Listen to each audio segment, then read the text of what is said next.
اعوذ باللہ من الشیطان اللعین الرجیم بسم اللہ الرحمن الرحیم السلام علیکم یا علی مدد۔ مومنین و مومنات کی خدمت میں بے انتہا مجرب اور آزمودہ ترین عمل لے کر آئے ہیں۔ اس عمل کو مومنین نے خصوصی طور پر ماہ شعبان کے آخری 3 دنوں میں لاسٹ 3 days آف ماہ شعبان میں اس عمل خاص کو کرنا ہے۔ بے انتہا فضیلتوں والا یہ عمل ہے۔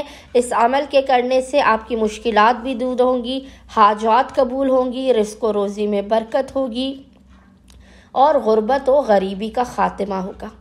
یہ بے انتہا آسان ترین وظیفہ عمل ہے۔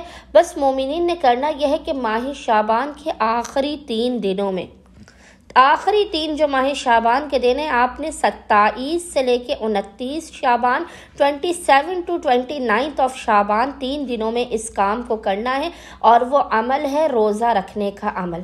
ماہ شعبان کے آخری 3 روزے اگر آپ رکھیں گے تو امام علی رضا علیہ السلام فرماتے ہیں کہ ماہ شعبان کے آخری 3 روزے جو لگاتار رکھے، خداوند متعال اس سے 60 روزوں کا 60 روزوں کا ثواب عطا کرے گا، جو آپ نے لگاتار 2 مہینے رکھے ہوں۔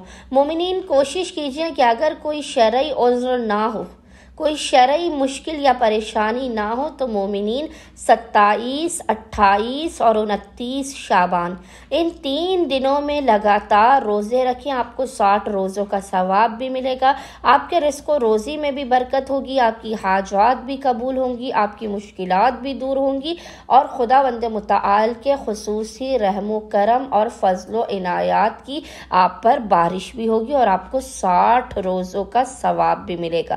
امید کرتے مومنین کی اکثریت ماہ شعبان کے یہ آخری 3 دنوں کے روزے لازماً رکھیں گے، اور ہمیں اور ہمارے خانوادے کو اپنی خصوصی دعاؤں میں نام لے کر یاد رکھیں گے۔ اللہم صلی علی محمد و آل محمد وعجل فرجہم اجمعین۔